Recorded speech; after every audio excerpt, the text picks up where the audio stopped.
Marhaba. Bienvenue à l'heure d'Héros. Merci d'être venus, c'est nombreux. Merci d'être au rendez-vous de l'heure d'Héros. C'est le 7e épisode et le dernier de l'année 2025. Donc voilà, c'est le moment de regarder. L'heure d'Héros, qu'est-ce que c'est? C'est l'émission d'actualité humoristique d'Histoire Crépue. Le but, c'est quoi? Le but, c'est de faire un retour sur l'actualité des 2 dernières semaines en se marrant. Voilà, c'est un concept, c'est une idée qu'on a eue, ça marche plutôt bien, on a des professionnels, ne vous inquiétez pas. Pour vraiment bien commencer cette émission, j'accueille avec moi ce soir Lounès Bachir. Salut. Disquette. DL. Et Rokhaya Diallo. C'est l'équipe d'Héros. Et justement, pour commencer l'émission de manière un peu différente, pour fêter la fin d'année, on vous propose de commencer avec un tour d'actualité façon pro. Mais avant ça, j'ai beaucoup vanné le Parti Socialiste et notamment Raphaël Glucksmann au cours de ce début d'année. Et je me suis dit, il faut leur laisser quand même un droit de réponse. Moi, je dis souvent que Raphaël Glucksmann, il est nul, que Raphaël Glucksmann, il n'a pas de charisme, qu'il n'a pas de programme, qu'on dirait une fusion entre Macron et BHL. Tu vois, plein de choses. Et je me dis, là, il est passé pas mal à la télé. Il y a moyen qu'il puisse me répondre sur le fait au moins qu'il n'ait pas de programme. On l'écoute. Là, je vous comprends totalement, je vais le dire, parce que moi-même, j'étais un peu dans la même situation. C'est-à-dire que j'étais...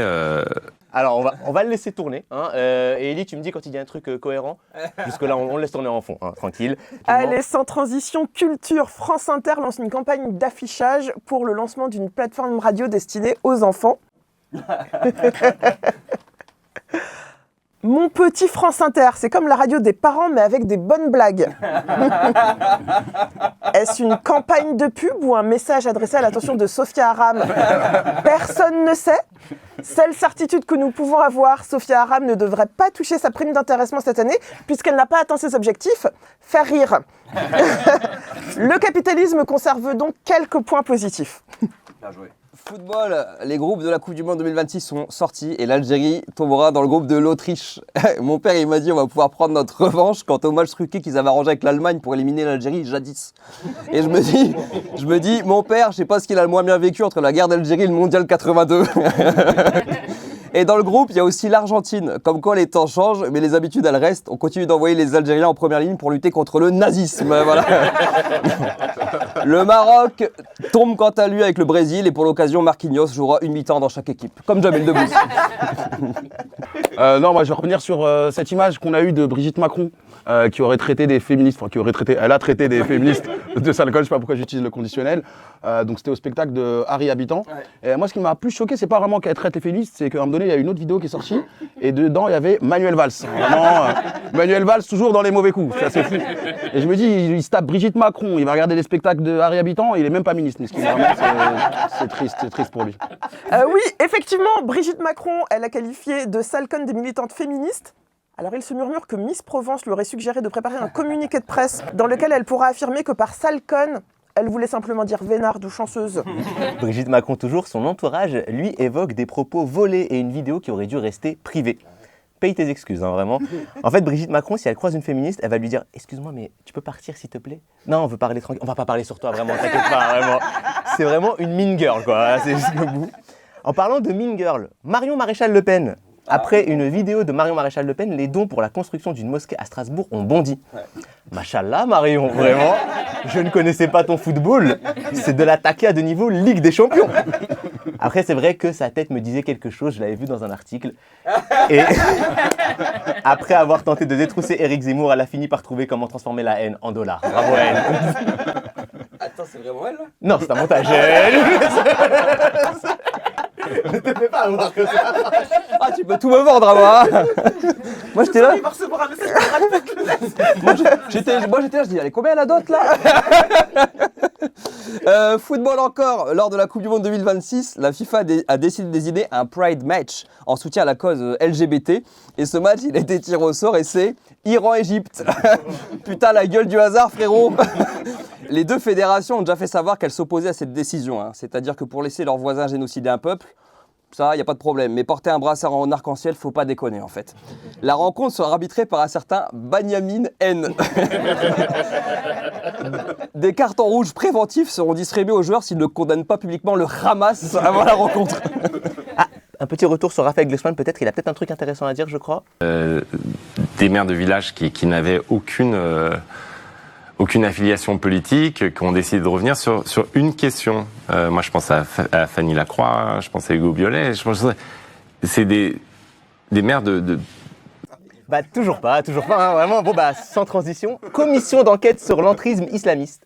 Masterclass de Jean-Luc Mélenchon. On n'avait pas vu ça depuis la scène du tribunal avec Dumbledore dans Harry Potter et l'Ordre du Phénix.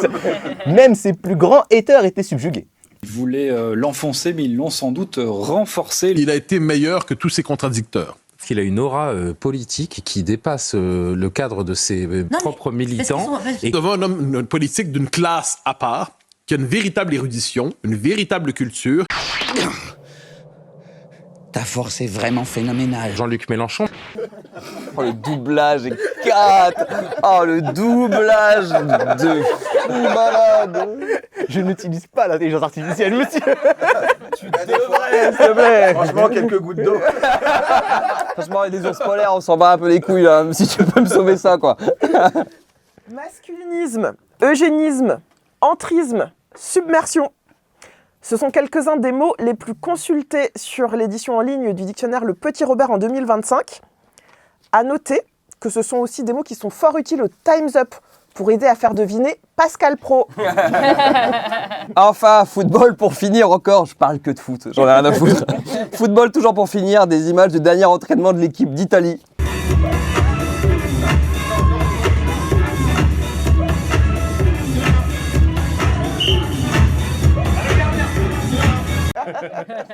Ceci explique cela. Eh ben ouais, Gattuso, il voulait que des blancs, bah voilà, ça explique cela. Après, j'ai failli, je pense qu'on peut confondre aussi, on dirait presque l'équipe de foot de Five de Samir Ben Youssef. C'est gratuit. Alors, Sarkozy aurait écrit dans son nouveau livre, Mémoire d'une drama queen, bon ok, c'est pas ça le titre, mais je trouve que ça va plus stylé. Donc il aurait dit dans son bouquin que ne plus voir Carla au quotidien lui était insupportable. Notons qu'il n'a pas dit ne plus l'entendre chanter. Ouais, sinon, pour conclure, est-ce qu'on peut avoir une dernière fois des nouvelles de Raphaël Glucksmann? Peut-être qu'il a enfin une réponse à nous donner. Je ne veux pas défendre un statu quo démocratique. Je pense qu'il faut qu'on refonde cette démocratie, qu'on lui redonne de l'énergie, qu'on redonne aux gens un pouvoir. Non, mais malheureusement, l'émission s'appelle L'heure des héros, pas la journée des héros, donc je vais devoir arrêter là. Je vous propose de le laisser en sourdine d'ici l'année prochaine et de commencer tout de suite L'heure des héros. Mais si vous voulez assister à l'émission, c'est possible. Il suffit de nous contacter sur Instagram. T'as vu la technique, vraiment? Vous pouvez contacter moi, Rokhaya, DL, Lounès, pas disquette parce qu'il vous répondra pas. Mais sinon... Il va arriver, enfin. C'est vrai, vraiment. c'est franchement, même nous, il ne répond pas. Donc vraiment, c'est... Voilà. Après, tu réponds plus sur WhatsApp, du coup, 06 40 59. Non, si vous voulez voir Disquette en vrai, par contre, vous pourrez également le voir en spectacle. T'as des dates? C'est tellement plaisir. J'avais oublié de faire ma promo, vraiment. Alors, c'est pas comme si c'était rempli en plus. Franchement, venez me voir le 17 décembre. Là, ça sera la dernière que je jouerai au Théâtre Le Lieu. Donc voilà, venez. Le lien, il sera en description. Franchement, venez, c'est la hesse. Voilà, clairement. Je le dis, sous que je regarde la caméra. Venez, vraiment. Je compte sur vous. Également Lounès qu'on pourra voir à partir de l'année prochaine. Tu vois, ça c'est important aussi de le rappeler. Ouais, on se fait un petit tour de promo, ça janvier fait à la plaisir. Petite Loge, c'est le plus petit théâtre de Paris, mais grande réputation. Quelle belle affiche. Ouais. Alors regardez, ah bah les dates ça paraît, c'est incroyable. Ça, c'est un mec qui a une prod, ça c'est bien ça. C'est WAM la prod. Ça, c'est un mec qui bosse. Ça, c'est bien ça. Ça c'est Canva édition basique. Hein. Ça, ce que tu vois, c'est gratuit. Hein. D'ailleurs, c'est gratuit. Putain, Du coup, ouais, Marseille, la billetterie, elle est pas encore en ligne parce qu'on règle un truc avec la salle, notamment le tarif. Du coup, s'il y a des Marseillais qui veulent venir me voir, mettez-le en commentaire, comme ça je vois si je peux louer la salle ou si je suis à perte de ouf, quoi. Mais sinon, ouais, Paris, un mardi sur deux à partir de janvier. Et venez. Voilà, Samir a vu le spectacle, il a dit que c'était bien. Vous deux, où est-ce qu'on peut vous retrouver aussi? Vous avez une date en particulier ou... Moi, je sais toujours que Brive la Gaillarde, mais je vais arrêter de faire du forcing sur cette date. Quand la date approchera vraiment, je vous présenterai tout ça. Mais cela dit, le théâtre de l'improviste, je les salue, ils sont très sympas. Bah moi, je pense à partir de 2026, donc je mettrai les informations sur... Il faut que tu suives sur Insta. Exactement, suivez-moi sur Insta, comme ça j'aurai plus de followers que Rokhaya Diallo, s'il vous plaît. C'est quoi, ça va être quoi le titre du spectacle? Quelqu'un de bien, mais pas trop. Ah ok. Et toi, Samir, est-ce que tu as un spectacle? Tout à fait, moi j'ai un spectacle. En plus, c'est le 27 décembre. Il reste pas mal de places en réalité. Hein. C'est au Théâtre Solo. Ça s'appelle l'année de la Gazette 2025 parce que c'est un retour sur l'actualité de l'année 2025. Voilà, il n'y a pas de piège, il n'y a pas de feinte. Pour l'instant, j'ai rempli la moitié des places avec ma famille. N'hésitez pas à venir sinon je suis une autre famille un peu cher quoi, genre c'est dommage. C'est que t'as rempli aussi le moitié du public avec ta famille. Moi j'ai une carrière familiale, vraiment, c'est une entreprise familiale. Non. Et sinon vous pourrez tous nous retrouver ici ainsi que je crois peut-être J-Ed et une autre humoriste mercredi prochain, mercredi après la sortie de l'émission au TDTF pour la Comedy Night. Parce que voilà, c'est un petit jeu de mots de qualité. Hein, c'est une soirée de stand-up avec les héros. C'est le 17 décembre, voilà. 17 décembre. Je regardais 17 décembre, on va faire ça à 20h, je crois. Ou 19h30. 19h30, 20h. Ouais, Enfin, tranquille, venez. Voilà. Parce qu'on fait pas que des chroniques, on fait des blagues sur scène et donc c'est important que les gens nous découvrent aussi comme ça. Si vous nous aimez pas ici, venez nous voir sur scène. Pour nous le dire. Et en plus, on fait un tarif sur chapeau, vous venez, à la fin, vous mettez ce que vous voulez dans le chapeau, comme ça. C'est un tarif pas dégueu. Bah ouais, bien sûr, ça dépend. Oui, Vous pouvez c'est mettre beaucoup d'argent dedans, mais Oui, c'est vrai. tout le monde peut en profiter comme ça. C'est une émission d'actualité, mais c'est aussi une émission de culture que vous êtes venus regarder, sachez-le. Parce que ce soir, on a un de nos chroniqueurs qui va s'improviser chroniqueur littéraire. Wow. Je vais vous demander de faire beaucoup de bruit pour Lounès Bachir. Shalom, salam. Salut. Ouais, alors critique littéraire, tranquille frérot. J'ai lu 2 bouquins cette semaine. Bon, ça fait toujours 2 de plus que Bardella dans toute sa carrière, mais c'est un bon début.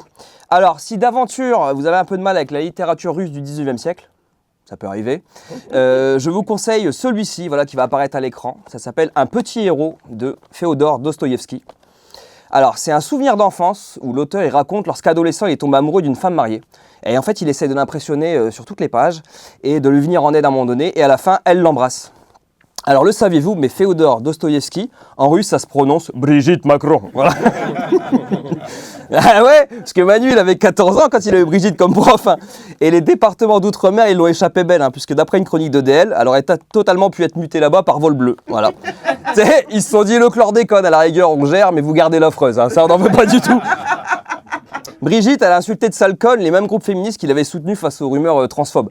Alors Brigitte, c'est 100% une femme, mais elle a quand même un petit côté quand même masculin. L'ingratitude, voilà. Je me demandais ce qu'elle pouvait bien foutre, d'ailleurs, un spectacle de Harry Habitant, mais bon, sûrement que vrai reconnaissent vrai. Je milite pour qu'on retourne aux vannes de gamin, d'ailleurs, hein, quant aux personnalités politiques. Je trouve qu'à gauche, on essaie trop d'être dans la... Non, à un moment donné, eux, ils nous méprisent, il faut qu'on les tacle à la gorge. Hein. Je pense vraiment, son mec, il veut qu'on envoie nos enfants à la guerre. C'est facile pour lui, il en a pas, et il est pas là d'en avoir. Hein. Parce que Brigitte, si elle tente d'accoucher à l'heure actuelle, on va être plus proche du prolapsus que du fœtus. Je m'en fous. Oh, on y va. Ah bah, mais toute l'année, ils nous pisse dessus, alors qu'ils devraient se chier dessus devant le peuple, quand même. Hein. Et en vrai, je vous avoue, je la déteste, là. Mon argument, c'est qu'elle a une grosse tête. Elle m'énerve, voilà. Non, mais t'as vu, ça coupe un peu à Brigitte. 5200 boules de frais de représentation par mois. Hein. Mais frère, le coiffeur, c'est un bâtard de ouf, non? C'est un terroriste. Ou alors, il est grave de notre côté. Il doit dire à ses collègues, putain, coconne, je vais encore faire un balai à franges. Attends, non, tu veux dire un balayage avec frange. Non. Moi, je pensais, elle montre le catalogue, elle dit, je veux ça. Il dit, mais ça, c'est le catalogue Ikea, madame, qu'est-ce que vous faites? Bon, ça, c'est pour le premier bouquin. J'ai lu un autre bouquin, je vous jure, je l'ai lu, je l'ai pas acheté, on me l'a envoyé, hein, je l'avoue. J'ai lu le livre de Sarkozy, Journal d'un prisonnier, il l'a appelé. Excuse-nous, Joaquin Guzman. Lui, c'est El Chapeau, là, c'est El Sarko. Bon, après, la seule différence avec Guzman, c'est que s'il s'enfuyait par un tunnel, il pouvait tenir debout dedans et partir en courant, voilà. Et en vrai, pour le coup, j'ai passé un bête de moment, moi, hein, vraiment. Hein, d'habitude, les descriptions à la Balzac, ça m'emmerde dans un roman, tu vois. Là, j'ai kiffé de ouf. 216 pages à l'imagine en tôle, c'était un super bon moment. Ah là là, il manquait que l'odeur. Oh, j'adorais, adorer. Putain. Et à un moment donné, il dit qu'on lui attribuait une cellule aux normes PMR, pouvant donc accueillir les détenus en fauteuil roulant, et que donc le miroir il est trop bas et qu'il doit se pencher pour se regarder dedans. C'est la première fois de sa vie qu'il pouvait dire ça, frère. Il s'est dit, il faut que je l'écrive. Il faut qu'on s'en rappelle. J'ai été trop grand pour un truc une fois dans ma vie, frère. Aïe. Et en plus, je vais vous mettre quelques citations. Il y en a une, elle m'a fait trop mal. Et il a dit, je devrais donc cohabiter avec moi-même dans 12 mètres carrés. J'habite dans Neuf, moi, bâtard. Ça veut dire que même en prison, il avait plus de luxe que moi.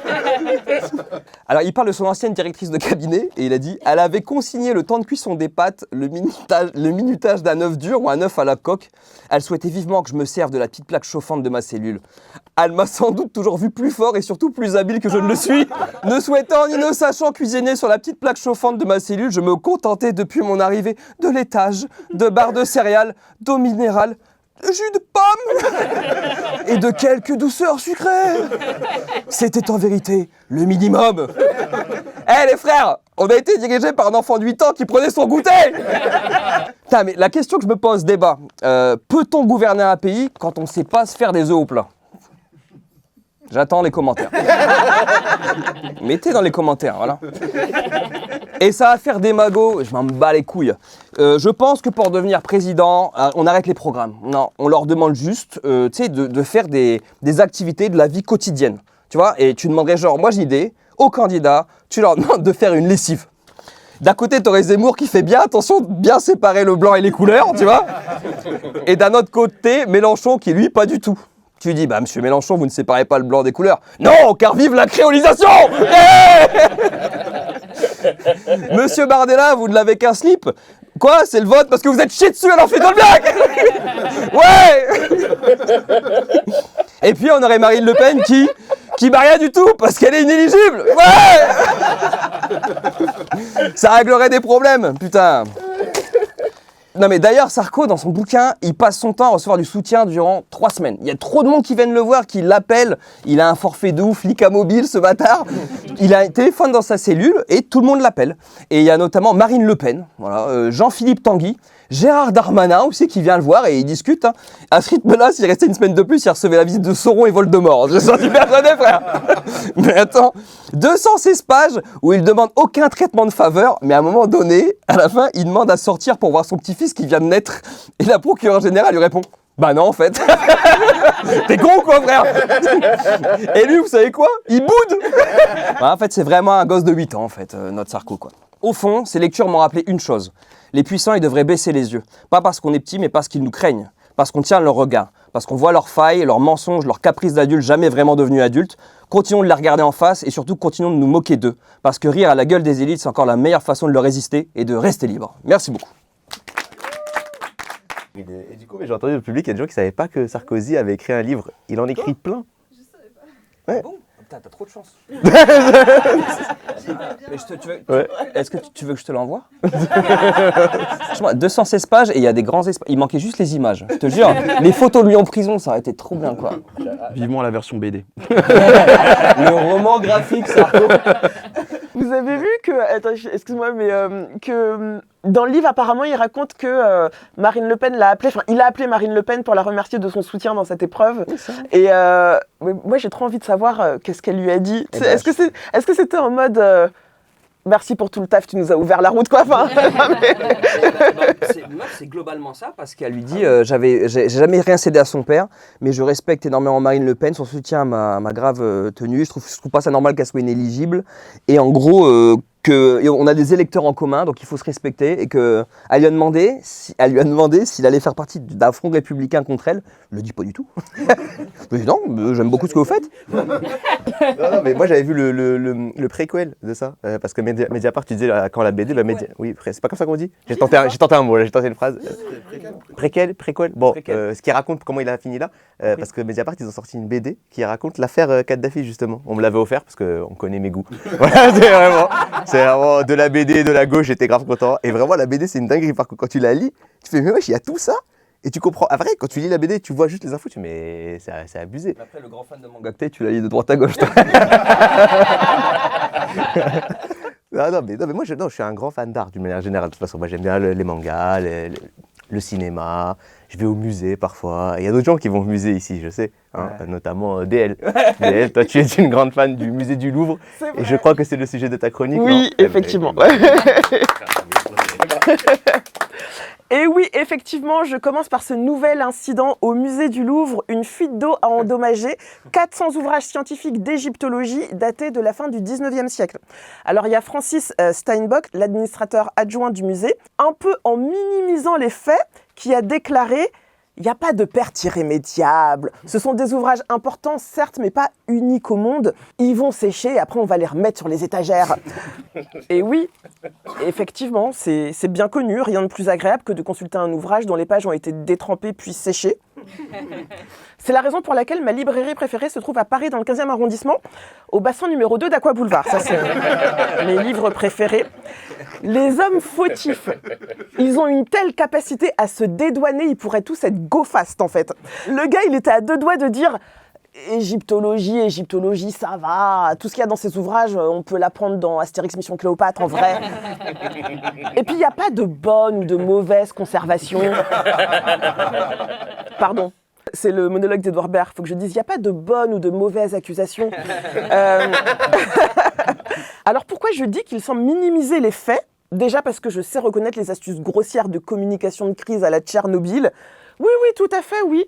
L'eau, elle s'est évaporée pile au moment où elle s'approchait des livres. Vraiment, il n'y a pas de... Et je dis ça aussi parce que ça faisait des mois que les équipes du musée alertaient sur ce risque.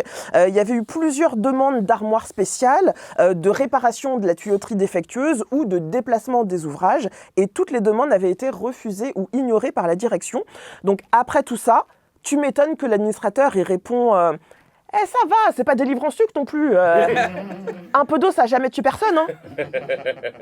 Va dire ça aux passagers du Titanic, Francis. Après le vol des bijoux de l'impératrice en plein jour et cette histoire de livres endommagés, je m'interroge sur la capacité du musée à conserver les biens en sa possession. En vrai, je commence à me demander si la victoire de Samothrace...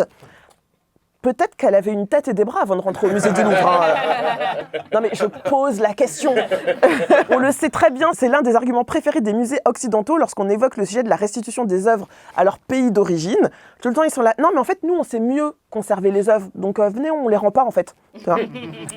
Et c'est d'ailleurs tout l'enjeu de l'une des discussions les plus gerbantes qu'il m'ait été donné de voir. C'était à la télévision belge sur la chaîne RTL. Attention, trigger warning, les propos sont difficilement entendables. Rendre au Congo ce qui est au Congo ou pas. 180 000 pièces. Les Congolais aimeraient bien les voir revenir chez eux. Je ne considère pas que les musées royaux belges soient illégitimes. Selon la loi de qui, monsieur ? La loi des voleurs. Ces œuvres auraient disparu, notamment pour des questions de conservation. Heureusement qu'il y a des œuvres assyriennes dans les musées européens, sinon ces civilisations auraient disparu. Heureusement, les blancs sont là. Heureusement. Non, pas les blancs. Vous n'êtes pas les seuls qui êtes capables mais les gréco-bactriens. Si on est passé d'un art nègre à un art classique, c'est grâce au travail fabuleux de nos musées. Je trouve que c'est raciste ce que monsieur vient de dire. Tout est raciste avec ces gens. La définition du racisme est une question de hiérarchisation. Monsieur dit, on est passé d'un art nègre, comme si c'était bas, à un art classique grâce justement aux blancs. Le paternalisme qui a donné lieu à la possession de ces œuvres par la Belgique fait partie du passé. Il y a eu la décolonisation, maintenant il y a la restitution. C'est gravissime. Vraiment, le seul bénéfice que je trouve à la diffusion de cet extrait, c'est que ça me permet de saluer le travail de Mireille Tseoussi-Robert. D'ailleurs, elle était seule face au mange-mort sur ce plateau, donc force à elle. Et maintenant, que dire de cette fuite d'eau au musée du Louvre ? Rendez les bouquins des pharaons, bande d'escrocs. En tout cas, si le Louvre et la télé belge vous ont fatigué, pour vous détendre, je vous propose une idée sortie insolite dans un bar à Nîmes, un bar qui propose de vivre une expérience immersive. C'est un extrait que j'ai découvert grâce au compte Karel aime tout sur TikTok. C'est le bar le plus original que j'ai testé et je me suis même retrouvée en prison. J'ai testé le thé-bar, c'est un bar immersif à Nîmes et franchement l'expérience est incroyable. Dès l'entrée, t'es plongé dans l'ambiance d'une garde à vue, tu dois présenter une convocation comme dans un vrai commissariat. Tu fais partie des suspects d'un meurtre et le but c'est que les policiers trouvent le coupable. Tu vas remplir ta fiche d'identité, tu fais tes photos d'arrestation, tu donnes tes empreintes et tu passes même par l'interrogatoire dans le bureau du commissaire. Et selon ta version, tu peux finir en prison. À la fin, un coupable est désigné et tu repars avec ta fiche de suspect. L'expérience dure 1h30 avec 2 boissons et une planche comprise. Franchement, c'est à faire au moins une fois. Waouh. La garde à vue élevée au rang de divertissement. Alors, je sais, encore une fois, à chaque fois, avec les extraits que je vous amène, on dirait un fake, on dirait un troll. Alors, là, c'est à Nîmes. J'ai pas pu m'y rendre par moi-même, mais en tout cas, ce lieu, il a bien un site internet et il y a des articles dans la Dépêche du Midi qui en parlent. Alors vraiment, moi, ma conclusion, c'est qu'il n'y a que les gens privilégiés qui sont jamais confrontés aux violences policières qui peuvent se dire « Hey Capu, tu fais quoi samedi soir ? Le bar à Gardave, mais let's go !» Et vraiment, c'est à cause de trucs comme ça qu'ils qu'ils ne nous croient pas après. Parce que eux, là, la seule fois de leur vie où ils vont voir le logo police nationale de près, c'est pour leur proposer une planche de charcutes. Donc forcément. Et puis, le scénario de la soirée, là, être accusé d'un crime, se retrouver en garde à vue et ressortir au bout d'1 heure tout guiré. Je suppose que les accusations dans cette histoire devaient porter sur des violences faites aux femmes, non, j'imagine. Ça, c'est le genre de bar qui plairait beaucoup à Harry Habitant, j'en suis sûre. Ça lui rappellerait des bons souvenirs. Dans le scénario, les participants sont accusés du meurtre d'un personnage fictif qui s'appelle Dolores Boudboul. Boudboul étant un nom de famille qu'on trouve communément en Afrique du Nord, je pense qu'il conviendrait de soupçonner en tout premier lieu les policiers de ce scénario. Être enfermé en cellule et ressortir au bout de quelques minutes après, à leur décharge, ça reste une expérience véridique pour une certaine frange de la population. Mais pour eux, l'expérience ne serait pleinement réaliste, à mon sens, que si ils peuvent en ressortir triomphal avec la publication d'un livre à l'issue de l'expérience. Dédicace à Nicolas. Bedos, bien évidemment. Ainsi que Sarkozy, bien sûr. Merci à tous de m'avoir écouté. Et donc, j'ai essayé de farfouiller un petit peu. En vérité, c'est un théâtre, et donc c'est des comédiens. Mais du coup, ça change tous les mois. C'est une nouvelle attraction. Et là, ils sont sur la garde à vue. Là. Okay. Voilà, quoi. Nos vies, c'est un escape game. Ouais, non, mais c'est ça. C'est ça. Tu peux faire la version dans l'autre sens. Tu fais des bars pour les non-blancs. C'est un bar où tu viens, tu postules pour un appart. On fait bien sûr, venez, il n'y a pas de souci. Non, mais non, ça change. C'est vachement sympa. On passe un bon moment. Niveau expérience que tu peux faire vivre à des gens qui n'ont pas l'habitude, toi, Ruka, je ne sais pas si tu veux nous en parler de ton expérience de cette semaine, parce que moi, je veux faire un bar à thématique pour les Blancs où il leur arrive ce qui est arrivé hier matin. Hier, je sortais de chez moi pour aller travailler. Et donc, moi, je sors de chez moi et je tape une petite glissade. Et en fait, je me suis dit, attends, c'est bizarre, Rokhaya, tu glisses, littéralement. On n'est pas au ski. Et je me tourne et je regarde à moi et en fait, il y avait de la merde partout devant chez moi. Et en fait, quelqu'un avait fait ses besoins, voilà, je vais dire ça comme ça, sur ma porte, sur mon paillasson. Sur la porte et le paillasson. Exactement. Ah là là. Ouais, exactement. Tout à fait. Et le paillasson. Mais c'est sur la porte aussi. Oh shit.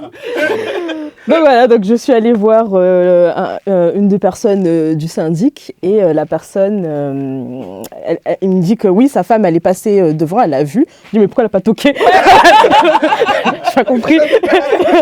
Plus tard, elle est venue s'excuser. Ah, je suis désolée, j'ai pas toqué. Bah oui, madame. À tous les coups, elle est en train de dire des morts bizarres quand même. Est-ce que c'est elle? Non, mais c'est vrai. Est-ce que alors je suis au rez-de-chaussée. Et donc il m'a dit oui, est-ce que vous avez des ennemis? Est-ce qu'il y a quelqu'un qui vous en veut? Beaucoup, mais... Bah, il y a Gattuso déjà. First of all. Mais c'est déjà arrivé dans l'immeuble ou pas? Mais non, c'est la première fois. Non, mais parce que... Genre, un serial killer, quoi. Un tueur en série. Non. Mais c'est horrible. Oui, c'est horrible. Et c'était dégueulasse. En plus, du coup, il y a le... Bref, on règle les trucs de... Donc, je me dis, bon, vas-y, je vais demander s'ils peuvent envoyer quelqu'un pour nettoyer et tout. Sauf que, bref, je vais nettoyer mes baskets, parce qu'évidemment, j'ai marché dedans, hein, sinon c'est pas marrant. T'aurais pu les changer, par contre. C'est pas celle-là. Ce ne sont pas ces baskets. Donc, en partant, il y a le voisin, il est en train de me parler, sauf que moi, il y a l'odeur qui commence à me prendre au nez. Et il me dit oui, du coup, je sais pas ce qu'il me raconte. Je suis là, merde, je suis désolée, faut que je sorte, merci. Et du coup, je me suis dit, tu as un ennemi apparemment dans l'immeuble, quoi. Je ne sais pas qui. Enfin, j'ai un soupçon. Mais je peux pas, sur la base d'un soupçon. Si, on peut. Non, on peut pas. Non, je sais qui c'est, mais je peux pas le prouver. Est-ce que c'est un motif pour appeler les keufs? Moi, j'ai demandé à la proprio, parce que je lui ai envoyé un message, si je pouvais mettre une caméra discrètement. Ouais. Elle m'a dit, ouais, ça posait un problème par rapport aux parties communes, machin et tout. Je dis, chier sur les... ça, non, ça pose pas de problème, par contre. Si tu genre... je vais loin, mais sursis, ils attrapent le mec, il est jugé au tribunal, c'est quoi le motif de condamnation? On fera un escape game pour essayer de régler. Paillasson. On va demander à... Si c'est un blanc, il sortira dans 1 heure. Non, on rigole, mais c'est horrible, c'est horrible. Ouais. On m'a dit peut-être qu'on t'a confondu avec Rokhaya Mais c'est Diallo. possible, moi j'ai pensé à ça aussi. On m'a dit ça. Son nom sur la boîte aux lettres? Bah non, il y a écrit que Diallo, donc... Ça suffit pour beaucoup. Ouais, Après, c'est le mec, c'est ça son projet. Et qui chie dans toutes les bateaux qui a marqué Diallo. Le frérot, il a un transit de l'espace. J'ai été à prendre en photo et lui dire qu'est-ce que c'est. Alors, je pense que j'avais besoin quand même d'extérioriser ça pour faire une chronique dans de bonnes conditions. Parce que là j'ai pas de... Une croissant avec le caca, j'ai pas retrouvé. J'ai cherché, hein. J'ai cherché, j'ai pas trouvé. Donc, je vais juste dire, voilà, s'il vous plaît, encouragez très fort Rokhaya. Parce qu'elle a vécu beaucoup de choses. Alors, aujourd'hui, on va parler de la Sorbonne qui a augmenté les frais d'inscription pour les étudiants étrangers hors UE. Donc, les étudiants pointent du doigt le côté discriminatoire, raciste et antisocial de cette augmentation qui a été votée par arrêté ministériel. Donc, cette décision, normalement, elle ne devrait pas concerner les étudiants en exil et ceux figurant sur la liste des 44 pays les moins avancés. Alors, je trouve ce terme horrible, mais bon, passons. Mais elle devrait concerner les pays tels que l'Algérie. Désolé Lounès. Le Maroc, désolé Samir et Disquette, ou la Tunisie. Voilà, comme par hasard. Voilà. Vu que tu nous as abandonnés, on n'est pas assez désolé. C'est ça. Alors, je vais quand même vous donner les chiffres de cette augmentation. Donc, pour la licence, on passe de 178 € à 2895. Et pour le master, on passe de 254 € à 3941 €. Alors donc les frais ont été multipliés par 16, voilà. Et je me suis demandé si Valérie Pécresse était affectée à la Sorbonne. La meuf, dès qu'elle passe quelque part, tout augmente. Sauf sa popularité. Voilà. Et pour moi, franchement, clairement, ils ont pris les prix et ils ont fait un BBL. Une augmentation, t'as peur. Ils ont augmenté plus vite que la sortie de Sarkozy de prison. Alors apparemment, cette augmentation serait justifiée par des contraintes budgétaires. Alors personnellement, pour moi, la seule contrainte, c'est payer 4 000 €. Et en France, quand il faut équilibrer un budget, on ne va jamais se tourner vers les riches. On est d'accord sur ça. On va souvent se tourner vers les pauvres, donc les étudiants. D'ailleurs, j'ai failli dire pauvre, mais c'est un pléonasme. Voilà. Alors, la Sorbonne, on va se calmer. Genre, vous vous prenez pour Harvard, mais vous êtes juste crevarde. Je me dis, on va avoir beaucoup d'étudiants en médecine qui vont apprendre la réanimation. Pourquoi? Parce qu'ils vont devoir se réanimer eux-mêmes après avoir lâché 4 000 €. Les premiers cours, c'est sûr que ça va être des massages cardiaques, parce qu'ils en auront besoin chaque année. Alors, l'université espère pouvoir revenir sur sa décision dès qu'elle aura retrouvé une situation budgétaire plus stable. On dirait qu'elle fait un break et Inch'Allah, on va se remettre ensemble. Alors, pour comprendre ce que ça change, j'ai ramené le sac d'étudiants étrangers, édition Sorbonne. Satisfait, mais non remboursé. L'accessoire numéro 1, le Tupperware. Donc voilà, vous voyez, c'est un Tupperware qui est vide, comme leur compte bancaire finalement. Et donc je me dis que à 2895 € l'inscription, tu manges plus, tu rêves que tu manges. Franchement, tu pourras même plus leur dire je sens que tu as besoin d'un petit bol d'air frais. C'est sûr qu'ils vont te répondre j'en ai déjà mangé un ce matin. Après tout, dans précaire, il y a le mot R, on reste dans le thème. Accessoire numéro 2, la calculatrice. Alors voici la calculatrice spéciale Sorbonne. Elle calcule tout, sauf comment on passe de 200 € à 4 000 € sans que tu t'évanouisses. Malgré tout, elle a une fonction très utile, car elle vous permet d'additionner vos problèmes. Frais d'inscription, plus prix du loyer, plus prix de la nourriture, égale RES. Vous ne pouvez malheureusement pas vous y soustraire, même si cette décision divise au sein de l'université. Accessoire numéro 3, pas des moindres, et qu'on utilise tous quand on est français ou pas, la vaseline. Donc pour des raisons que vous connaissez, donc je ne vais pas m'étendre là-dessus. Et finalement, le sac qu'ils vont devoir aussi utiliser, et parce qu'à la fin, ils vont être similaires au sac, il ne leur restera plus rien. Voilà, hop. Alors d'ailleurs, j'ai réussi à nous dégoter la fameuse fiche d'inscription qu'on va apercevoir.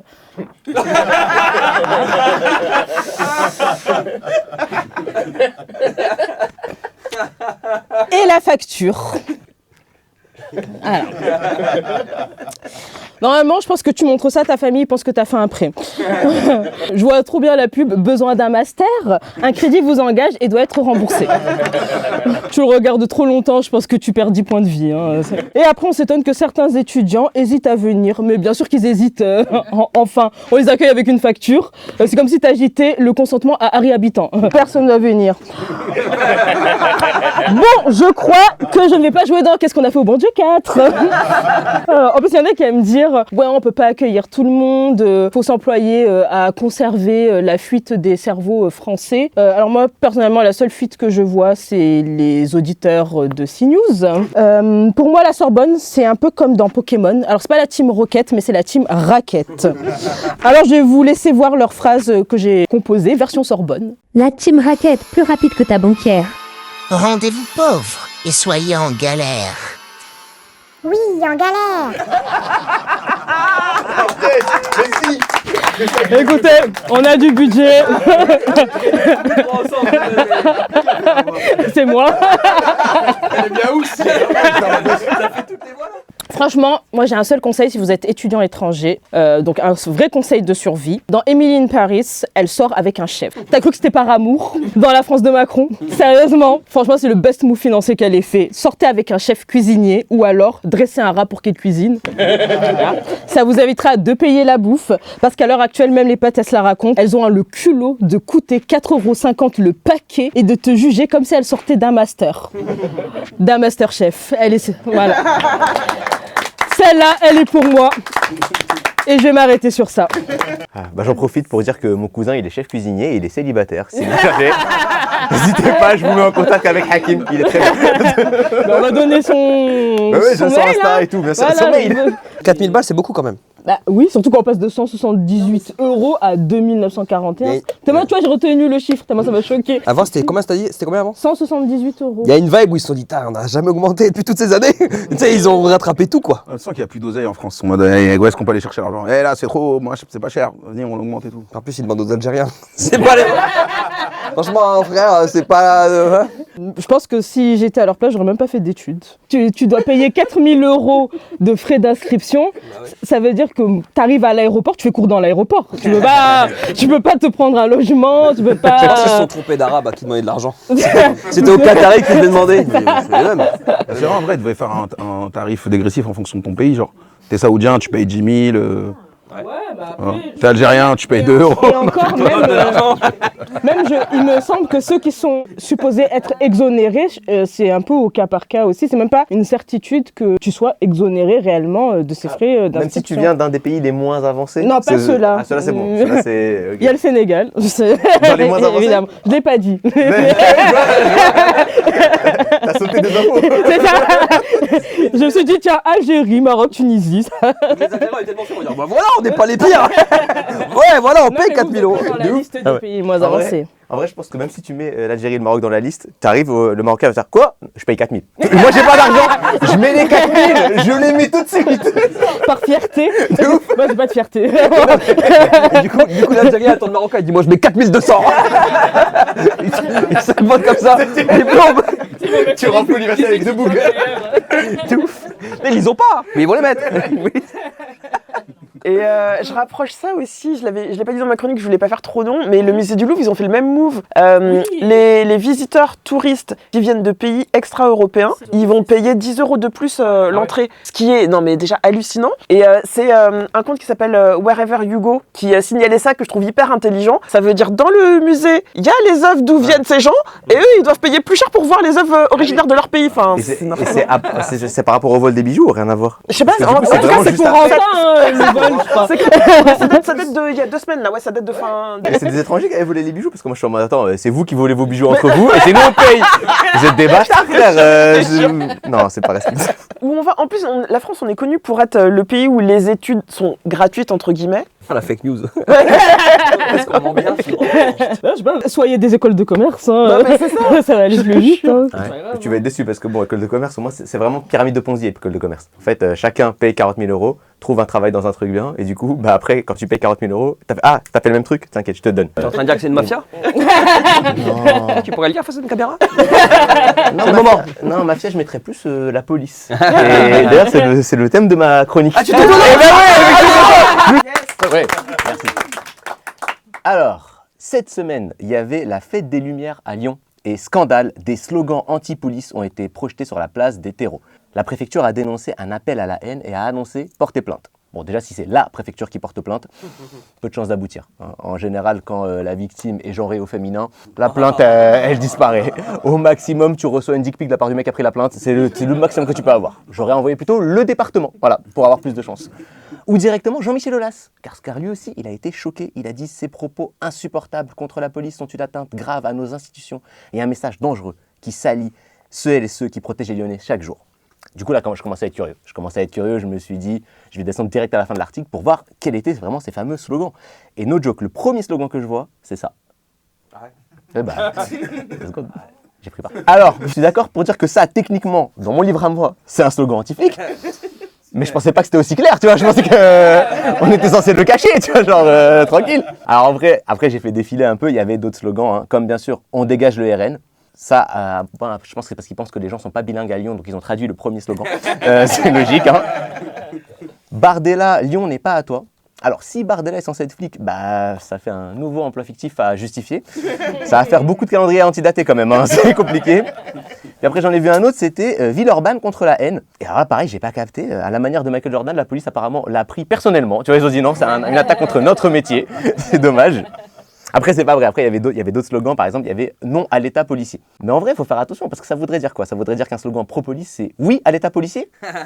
L'ambiance, elle est chelou après, hein, vraiment. On dirait Bardella qui compare ses opposants à Jean Moulin. T'as l'impression que les mecs d'extrême droite, en général, ils veulent nous faire passer un message codé, mais ils ont la flemme de faire une vraie énigme, tu vois. Tu sais, ils font une petite réunion, ils font bon, les mecs, il faut qu'on brouille les pistes. On va dire qu'on est antifasciste.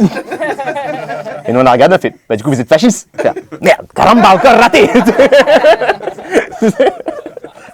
J'avais envie. C'est un accent de tout.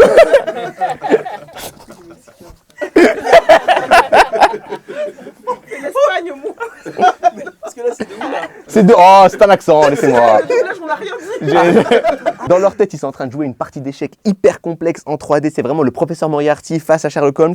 Et nous, en face, on est en train de regarder Shipper, le renard fasciste. Parenthèse, hein, mais à 130K l'épisode de Dora l'exploratrice, pour t'apprendre à sourire et à parler, t'as vraiment envie de dire Jordan, arrête de shipper par contre. Hein, vraiment, ça fait beaucoup. Mais sinon, oui, en second, qui mentionnait directement la police, il y avait la police blesse et tue. Et la violence policière est partout. Sauf que pour moi, ça, c'est plus de l'ordre de la fiche de poste que de l'injure publique. Enfin, je suis désolé, à être vexé comme ça. Mais en ça, même la comparaison aux nazis, quand on y pense, au-delà des incohérences idéologiques manifestes qu'on peut remarquer aujourd'hui, on peut rappeler que la police nationale, en tant qu'institution, elle a été créée sous la France de Vichy. Ça veut dire que sa première grosse mission, ça a été de collaborer à un génocide. Voilà. Direct. On dirait le Real Madrid qui gagne les 5 premières Ligues des Champions. Tout de suite, il y a un palmarès qui envoie un message fort, hein, vraiment. On annonce la couleur, et la couleur, elle est brune. Vraiment, Après, alors, il y a eu des évolutions, bien sûr, mais toujours dans le respect de l'institution et des valeurs premières. Hein. Comme les grands clubs, on a pris des coachs issus du cru pour assurer la philosophie de la maison. Maurice Papon, Raymond Marcelin. Et ça paye, hein. Parce que du coup, en 1975, Renaud, il pouvait chanter « La France est un pays de flics, à tous les coins de rue, il y en a 100. Pour faire régner la République, ils assassinent impunément. » J'ai deuxième Parce qu'en fait, si je mets l'extrait, on saute sur YouTube, donc je fais avec mes moyens, vraiment.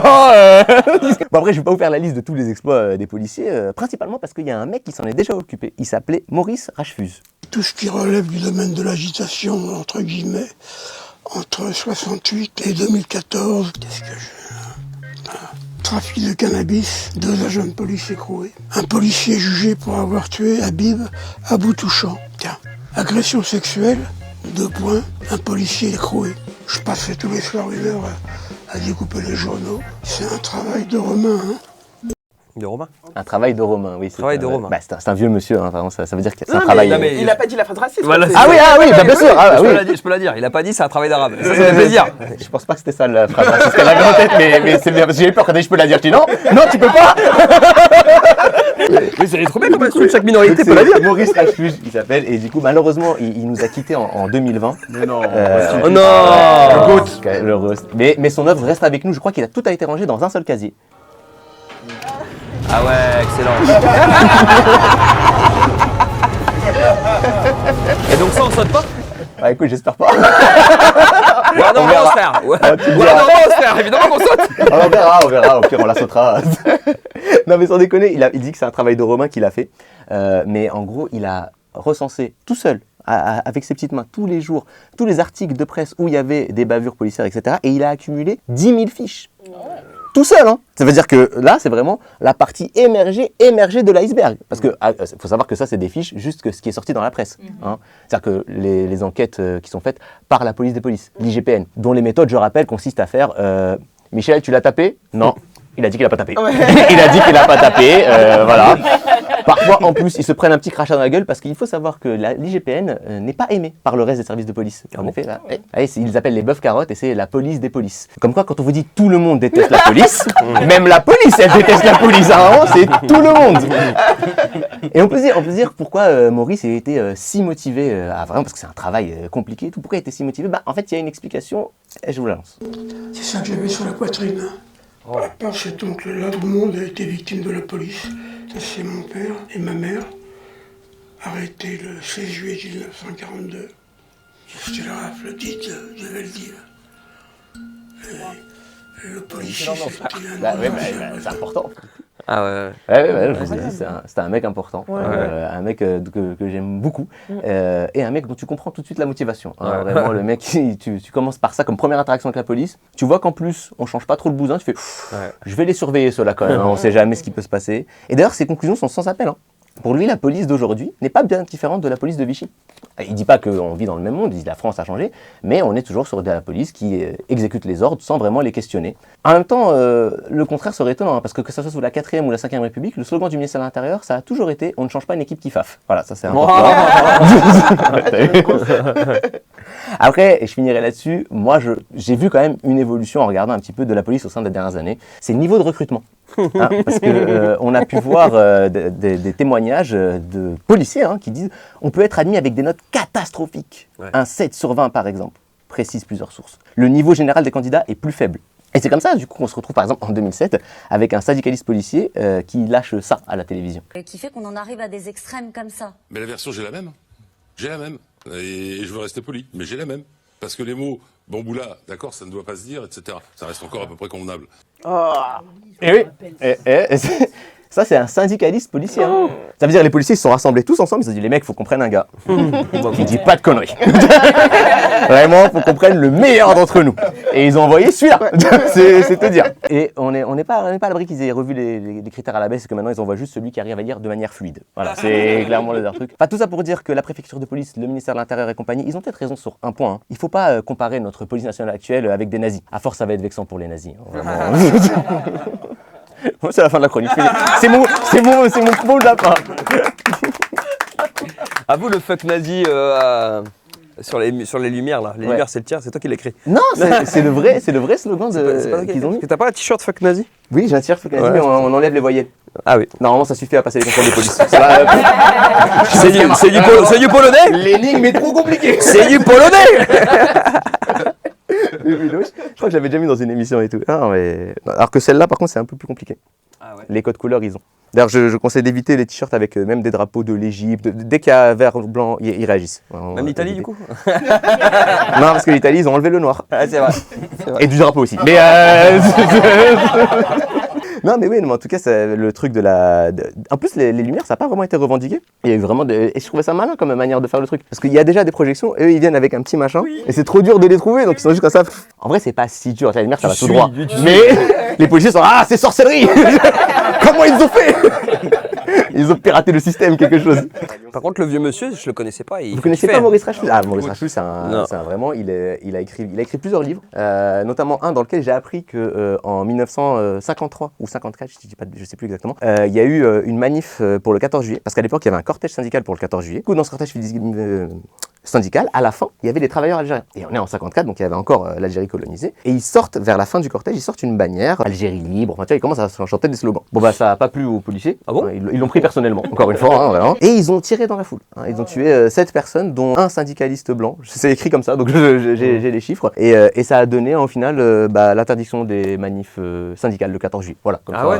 on s'emmerde pas. Ouais, Comme ça, il n'y aura plus de problème. Voilà, comme ça, il n'y a plus de problème. Comme ça, il y a plus de soucis, Non, mais ça, et le livre est hyper intéressant. Tu sais, je mettrais peut-être l'image, parce que le livre est hyper intéressant, parce que le gars recense non seulement les bavures, mais du coup, lui, il fait tout un recueil du traitement médiatique de cette affaire. Ah avec oui, les il y a un différents vrai boulot, quoi. journaux, ouais, les analyses, etc. Et lui, un jour, il avait bossé dans un journal, je crois que c'était Le Monde, il corrigeait des articles. Et à un moment donné, il y avait une place, parce qu'à l'époque, c'était des vieux trucs, il y avait une place où tu pouvais rajouter un truc, et il y avait un article sur un policier, tu vois, tranquille, et lui, il rajoute juste, et d'ailleurs, il y a un autre policier qui a tué sa femme, tu sais, il le met comme ça et tout, en vite fait, et vraiment, le rédacteur chef, il s'en est rendu compte juste avant, il fait « C'est qui le connard qui a changé l'info et tout ?»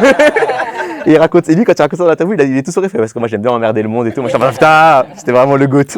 Alors, vraiment, il était trop bien. Maurice Rachuge, franchement, c'est trop bien ce qu'il dit, et il te dit, hein, police comme celle de Vichy. Hein. Il s'y Franchement, connaît. il connaît. Il s'y C'est connaît. genre, t'as rien à dire, tu peux pas être là, le mec. On va dire qu'il a des insides. Ah non, bah, tu veux dire point Godwin, faire Il a point des infos Godwin, qu'on a pas. t'es un malade, toi. Mais d'ailleurs, ça, c'est un truc, le point Godwin, c'est une manière d'interrompre parfois des discussions, au point que maintenant même, je sais pas si vous avez vu Godwin, et il avait mis un tweet, parce que le point Godwin, ça vient d'un chercheur qui s'appelle Godwin et qui avait dit ce truc-là, qui avait théorisé ce truc-là. Et un jour, il disait, non, mais là, je suis avec vous, hein, c'est des nazis, hein, vraiment.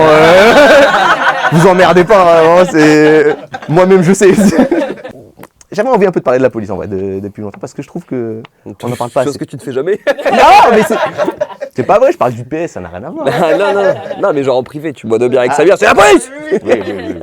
Le problème, c'est la police. Non, mais de toute façon, la police aussi, il y a un autre truc dont j'ai pas pu parler parce que j'ai essayé de faire une chronique courte. Mais il y a aussi le rôle colonial. C'est-à-dire que la police aussi, pendant longtemps, tu avais une police du coup dans les colonies. Et ça, c'est une fois qu'il y a eu la décolonisation, les mecs, ils avaient quand même des savoir-faire, tu vois, qu'il fallait réutiliser. Et du coup, ça donnait la BAC. C'est-à-dire que la BAC dans les quartiers populaires et tout, ils font le même métier, un peu ce qu'il y avait comme police avant, en Algérie française, etc. Il n'y a pas la brigade nord-africaine ou un truc comme ça là? Oui, je sais plus c'était quoi exactement le terme, mais des nord-africains. Il y avait plein de trucs. Attention, là je parle de la colonisation, il y a des gens qui trouvent que la colonisation, c'est pas un crime. Et je crois que c'est d'ailleurs le sujet de ta chronique discrète. Oui, je sais, c'est ta chronique. Aujourd'hui, on va revenir sur Édouard Philippe. Bon, on va en parler tout de suite. Édouard Philippe, moi, je l'aimais pas. Voilà, je l'aimais pas. Mais après, quand il a dit qu'il était atteint du vitiligo et de l'alopécie, je suis humain, j'ai commencé à avoir de la peine pour lui. Et après, j'ai vu ça. Et une dernière question immense, mais la réponse peut être simple. La colonisation est-elle un crime? La colonisation est-elle un crime? Oui, dans notre histoire, la colonisation est-elle... On est français, on a une histoire, comment... Non, voilà, très bien. De droite ou de gauche, Édouard Philippe? Bon, chacun jugera, mais j'ai ma Ah bah voilà le droitomètre de Jean-Michel. Édouard Philippe, c'est vraiment la preuve qu'il faut toujours se méfier d'un homme qui n'a plus rien à perdre.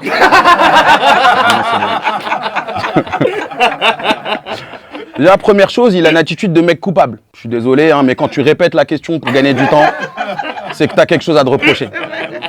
Chérie, c'est quoi ces sous-vêtements que j'ai trouvés dans la voiture? C'est quoi ces sous-vêtements que t'as trouvés dans la voiture? C'est cramé, voilà. Coupable. Demander à un homme blanc son avis sur la colonisation. Il est con quoi, Jean-Michel? C'est quoi la suite? On va demander à Brigitte Macron son avis sur le féminisme. On va demander à P. Diddy son avis sur la mort de Tupac. On va demander à Morandini. Bon, c'est bon, on a compris. Après, en vrai, on n'est pas surpris de la réponse d'Édouard Philippe, parce que ce mec-là, moi, depuis les Gilets jaunes, il me fait flipper, tu vois. Quand il a envoyé la police sur les blancs comme ça, là, j'ai dit non. C'est là on a vu son vrai visage, en vrai, tu vois. J'ai vu comment ils les ont cognés, je me suis dit, ça les tape comme ça, là? Comme si c'était nous? Non, c'est trop. Bon, apparemment, le concept de l'interview, c'est qu'il pose plein de questions à Édouard Philippe, et il en déduit si Édouard Philippe est de gauche ou de droite. Sachant qu'Édouard Philippe, il est avec Macron. Ça me rappelle quand Rachida Dati, elle était là, genre, le macronisme, c'est la réunion des traîtres de gauche et des traîtres de droite. Là, Jean-Michel Apathy, à ce moment-là, était là en mode à quel groupe de traîtres appartient Édouard Philippe? Bon, vous l'avez deviné, une grosse partie de cette chronique va se baser sur mon imitation médiocre de Jean-Michel Apathy. Voilà, désolé. En vrai, elle est bien. Merci. La vraie question qu'on se pose, c'est plutôt est-ce que Jean-Michel Apathy est de droite ou de gauche, en vrai, tu vois? Pour moi, pour qu'il prouve qu'il est de gauche, il faudrait qu'il pose la question à Glucksmann. Tu vois. Est-ce que la trahison est un crime? Glucksmann, il serait là en mode trahison, bah non. Voilà, vous êtes socialiste. La question, est-ce que la colonisation c'est un crime? Pour moi, ça revient à se demander est-ce que les non-blancs sont des êtres humains? Et aussi étonnant que ça puisse paraître, les Blancs se sont déjà posé la question. Ouais, c'était à Valladolid au XVIe siècle. L'Église avait répondu à ce moment-là, pour les Indiens d'Amérique, bon allez, ok, si vous voulez. Par contre, pour les autres, là, faut pas déconner. Hein, voilà, vous faites comme tout le monde, vous faites un courrier, et puis voilà, c'est bon. J'ai regardé la définition de crime, ça veut dire violation grave du droit. Donc pour Édouard Philippe, si c'est pas un crime, ça veut dire qu'en fait, ce qui s'est passé, c'est pas grave. Voilà, ça peut aller, c'est bon. Voilà, peut-être que je m'avance un peu, mais j'ai l'impression qu'Édouard Philippe, il est pas abonné à la chaîne Histoire Crépue. Voilà. C'est ce que je me dis. C'est pas son délire, je crois. Hein. Tu poses la question à un élève de 3e, il peut répondre normalement, tu vois. Je suis sûr que ça doit être une question qui a dû tomber au brevet. Après, vu la gueule du pays, je pense que la question c'était plus à l'aide des documents et votre connaissance, rédiger un paragraphe argumenté démontrant que la colonisation, ça va, c'est pas ouf, ça va, c'est pas grave, ça va. Avant, ils nous disaient, ok, on a colonisé, c'est pas bien, mais il y avait des aspects positifs. Maintenant, ils en ont plus rien à foutre. Hein. C'est ça que j'ai remarqué. En plus, ça m'a toujours tué ce délire d'aspect positif. C'était genre quoi? Ok, on a détruit tout le pays, d'accord, mais on a construit des ports et des hôpitaux. Voilà, faut arrêter de pleurer. Est-ce qu'on a le droit de les utiliser? Non, ça par contre, non. Voilà, non. C'est pas pour vous les gars. En plus, on remarque bien dans les images, avant de répondre, il marque une pause. C'est-à-dire, il était là en mode putain, je suis dans les sondages, il me bat à chaque fois l'autre enfoiré. C'est quoi là? J'en ai plus rien à foutre. Voilà, je vais y aller à fond. Je trouve ça bien que les mecs de droite, ils assument leur racisme et leur négationnisme. Comme ça, les électeurs de droite, quand ils seront au moment de voter, ils seront dans la confusion. Tu vois, ils seront en mode ah, il y a lui. Je sais pas quel raciste choisir. Hein, vraiment. Lui, il a dit régression vers les origines. J'ai bien aimé. Lui, il a dit c'est pas un crime, la colonisation. Ah, je sais pas. Vraiment, je kiffe, tu vois. C'est un truc de fou. Voilà, il court derrière les électeurs Jordan Bardella, Édouard Philippe, et pourtant, il n'arrive pas à les rattraper. Hein, tu vois, c'est compliqué. Pourtant, il est très aérodynamique. Voilà. On m'avait dit pas le blague sur le physique, désolé. Voilà. Donc moi, pour conclure en 2027, je compte pas sur l'union de la gauche. C'est de la merde, voilà, clairement. Je compte sur la division de la droite. Hein, voilà. Inch'Allah. Merci. C'est vrai qu'il joue à qui va être le plus raciste, quoi. C'est un truc de fou. C'est dingue. C'est le concours, quoi. Genre, ouais. Mais c'est un bon truc, le truc de la division de la droite, parce que en vrai, l'union de la gauche, on s'en bat les steaks. Si tu fais le même score que la dernière fois, et juste les autres, ils se divisent, magnifique. Continuez, ouais. Vas-y, c'est bien, Édouard Philippe. Vas-y, là. Ah ouais, c'était une vraie partie, la colonisation. Allez, c'est parti, frère. Faut être honnête, c'est banger. Peut-être il y a un mode où le deuxième tour, ça passe pas. Mais au moins, t'es fixé. Alors là, tu sais dans quel pays tu vis. Tu bon, bah là, ok. Le barrage Tu vas voir Bardella, Mélenchon, les mecs, ils votent là. Ouais. Quel dilemme. Ouais, c'est comme Eindhoven. En cas de second tour, Mélenchon, Le Pen, je sais pas qui choisir. Eindhoven, il faut le bloquer à 19h45. Apparemment, il va aller à la fin. C'est ça qu'il avait dit. Il a dit j'hésiterai. Et à la dernière minute, je mettrai Bardella. Je mets avec dépit. Bah, du coup, hésite pas. Sans le vouloir. Vas-y, direct. Un contre-cœur. Allez, casse-toi. Mais j'ai aucune. Enfin, franchement, Édouard Philippe, je le vois pas aller loin. Hein. Et pire, il est frappé du sceau maudit de la Macronie. C'est comme les mange-morts avec leur tatouage là. Ça brûle, c'est bon, c'est mort, il peut rien faire. Il a aucun charisme, je trouve. C'est mon analyse politique d'Édouard Philippe. Je l'écoute, je dis plus sa merde. C'est vrai que mais là par contre, je surkiffe ta vanne sur quand il a envoyé les keufs sur les blancs pendant les gilets jaunes. C'est trop vrai, quoi. Il a aucune pitié. Franchement, moi, c'est le moment où je me dis ah ouais, même eux, ils se font casser la gueule comme ça. Tu l'avais vu l'intervention qu'il avait fait, je crois, à l'essai, un truc comme ça. Il est comme ça, il l'interview, il dit ouais, c'est dingue. Quand on a réprimé les gilets jaunes, on s'est dit que ça allait pas passer. C'est passé quand même. C'est pas ça qu'elle a dit? Ouais, moi je suis chiant, mais c'est parce que. Vas-y, dis-le. En fait, visiblement, ce que je dis, c'est de la merde. Mais c'est parce qu'il te racontait justement qu'ils ont fait passer plein de trucs avant les Gilets jaunes. Ils ont fait passer plein de trucs qui sont des mesures qui normalement n'auraient pas dû passer, des mesures sur la retraite, sur les étudiants, non, la retraite c'était après. Mais bref, plein de trucs comme ça. Je vais pas te laisser dire un truc. Je pourrais juste dire ouais, la retraite est maintenant, je suis un connard. Non, c'est pas ça. J'en ai marre. En gros, il dit, il y a plein de quotidien, recrutez-moi. S'il vous plaît, quoi. Non, mais en gros, il dit, on fait passer plein de trucs d'habitude, on s'attendait à des grosses grèves. Non, Et il est là, il fait, et ça passe.